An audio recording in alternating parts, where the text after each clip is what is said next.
ఇదిగో. ఆ లెక్కలు మాకొద్దు. నెలకి ఇంటి ఖర్చు కింద 600 ఇస్తాం. ఆ అమ్మాయిని పని మనిషిగానే చూస్తాం. అయ్యో ఏంటా మా కజిన్ ని ఇలా ట్రీట్ చేస్తున్నారని నీ మొహంలో ఏదన్నా చిన్న మార్పు కనిపించిందనుకో, ఆ అమ్మాయిని వెంటనే ఊరికి పంపించేస్తాం. నాకు ప్రతిరోజు చికెన్ ఫ్యామిలీ నుంచి ఏదో ఒకటి కావాలి. కనీసం కోడిగుడ్డైనా ఉండాలి. ఆదివారం మాత్రం తప్పకుండా పంది మాంసం కావాలి. అండర్స్టాండ్?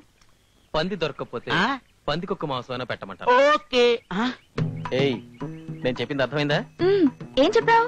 వాళ్ళు తలుచుకుంటే నా ఉద్యోగమే పోతుంది. అయ్యో, ఆ తర్వాత నువ్వు ఊరికి వెళ్ళిపోవాలి. అందుకే నువ్వు వాళ్ళని బాగా చూసుకోవాలి. వాళ్ళు మా బాస్ దగ్గర పద్మ అన్న పిల్ల మా ఇంట్లో ఉంది, వంట పని బ్రహ్మాండంగా చేస్తుంది అని అన్నారనుకో, నాకు ప్రమోషన్ వచ్చేస్తుంది. ఇంటి పని ఇంకా బాగా చేస్తుంది అన్నారనుకో, మేనేజర్ నన్ను పిలిచి శభాష్ వెంకటేష్ అంటాడు. ఇంతకీ మీ ఆఫీస్ లో ఉండే వాళ్ళకి వేరే పనేం లేదా? ఎప్పుడు వేరే వాళ్ళ పెళ్ళాల గురించి మాట్లాడటమేనా?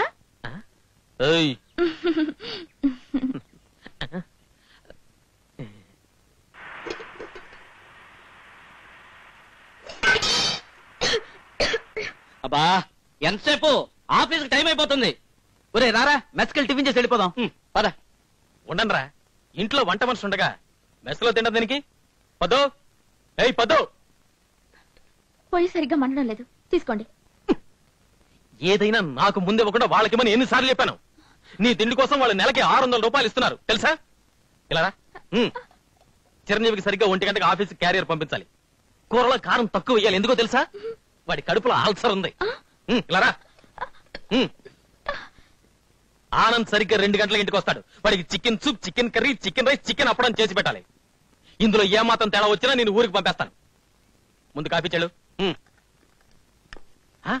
ఏయ్, నీకేమన్నా చెవుడా? కాఫీ చెల్లమని చెప్పాను కదా. కాఫీ చల్లారిపోయింది, వేడి చేసి తీసుకొద్దామని వెళ్తున్నాను. కాఫీ లైవ్ పర్వాలేదు ఇవ్వు.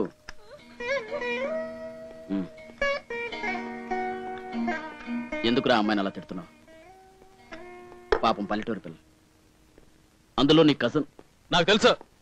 రేయ్, నీకు నచ్చకపోతే ఆ అమ్మాయిని ఊరికి పంపించాయి. అంతేగాని నా కోపగించుకోవడాలు, చేసుకోవడాలు వద్దు. ఆఫీస్కి వెళ్దాం పదా. నేను రావట్లేదు, మీరు వెళ్ళనే. ఇవాళ ఇక్కడే ఉండి దీని ఒక దారికి తీసుకొస్తాను. పద నరా, నీ వల్ల నా పరుగు పోతుంది కదే. వీళ్ళు పోయారా? పోయారు. నీకేం కావాలి? నాకు అర్జెంటుగా ముద్దు కావాలి. సారీ పద్దు, నిన్ను ఏడిపించాను. వాళ్ళ ముందు అలా అరిచానని చూస్తున్నావా? అదంతా ఉతుకునే. ఈ రోజు ఆఫీస్ ఎగ్గొట్టడానికే ఈ డ్రామా అంతా. రా, హాయిగా బయటికెళ్ళి టిఫిన్ చేద్దాం. కమా.